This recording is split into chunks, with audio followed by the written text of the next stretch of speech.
Hey guys, എന്നാണ് വിശേഷം? എല്ലാവർക്കും സുഖമല്ലേ ഗൈസ്? അപ്പോൾ ഇന്ന് നമ്മൾ വാട്ട എയ്റ്റിൻ്റെ കാണിക്കാൻ പോവാണ്. ഇന്ന് ബ്രേക്ക്ഫാസ്റ്റ് ഞാൻ കഴിച്ചത് പുട്ടും ബീഫുമാണ്. ബീഫ് എൻ്റെ ഫേവറേറ്റ് ആണ് കേട്ടോ, എനിക്ക് ഭയങ്കര ഇഷ്ടമാണ്. അപ്പോൾ നമ്മൾ ചൂട് പുട്ടും അതുപോലെ തന്നെ ബീഫും കഴിക്കുവാണ്. നല്ല ടേസ്റ്റ് ഉണ്ടായിരുന്നു കേട്ടോ. അതായത് നമ്മൾ ഈ കല്യാണ വീട്ടിൽ കഴിക്കുന്ന ബീഫില്ലേ, അതിൻ്റെ ടേസ്റ്റ് ഉണ്ടായിരുന്നു. നല്ല എൻജോയ് ചെയ്ത് ഞാൻ കഴിക്കുവാണ് കേട്ടോ. അയർലൻഡിലെ ബീഫിൻ്റെ പ്രത്യേകത എന്ന് വെച്ചിട്ടുണ്ടെങ്കിൽ നമ്മുടെ നാട്ടിലെ പോലെ പോത്തിറച്ചിയല്ല, ഇവിടെ മീറ്റിന് വേണ്ടി മാത്രം വളർത്തുന്ന പശുവാണ്. അതിനുശേഷം ഒരു മിഡ് ഡേ ഒക്കെ ആയപ്പോൾ ഞാനൊരു ഓറഞ്ച് കഴിക്കാമെന്ന് വിചാരിച്ചു. ഫ്രൂട്ട്സ് കഴിക്കുന്നത് നല്ലതാണല്ലോ. അങ്ങനെ കുറച്ച് വൈറ്റമിൻ സി ബോഡിയിലേക്ക് കൊടുത്തു. നമ്മൾ ഉച്ചയായപ്പോൾ കഴിച്ചത് ടോട്ടില റാപ്പും അതുപോലെ തന്നെ ബീഫും തന്നെയാണ് കേട്ടോ. ബീഫ് ഉണ്ടായിരുന്നു. അപ്പോൾ ഇത് ടോട്ടില റാപ്പ് എന്ന് പറഞ്ഞാൽ നമ്മുടെ നാട്ടിലെ ചപ്പാത്തി പോലെ ഇരിക്കും. അത് ഞാൻ ബട്ടർ തേച്ച് ചൂടാക്കിയതിന് ശേഷം ബീഫൊക്കെ ഇട്ട് കഴിക്കുവാണ്. ചപ്പാത്തി ഉണ്ടാക്കാൻ മടിയുള്ള ദിവസങ്ങളിൽ ഞാൻ ടോട്ടിൽ വെച്ച് അഡ്ജസ്റ്റ് ചെയ്യാറാണ് പതിവ്.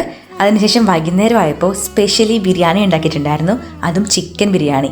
ഞാൻ ഇതുവരെ ഉണ്ടാക്കിയതിൽ വെച്ചിട്ട് ഏറ്റവും യമ്മി ആയിട്ടുള്ള ബിരിയാണി ആയിരുന്നു കേട്ടോ ഇത്.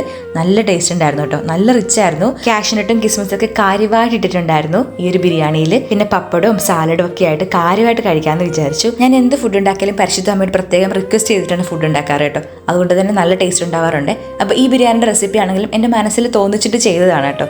പക്ഷേ ടേസ്റ്റ് അടിപൊളിയായിരുന്നു കേട്ടോ. അപ്പോൾ അത്രയേ ഉള്ളൂ. എല്ലാവർക്കും ഇഷ്ടപ്പെട്ടെന്ന് വിചാരിക്കുന്നു. അപ്പോൾ കിടിലൻ വീഡിയോ ആയിട്ട് കാണുന്നവരേക്കും ബൈ.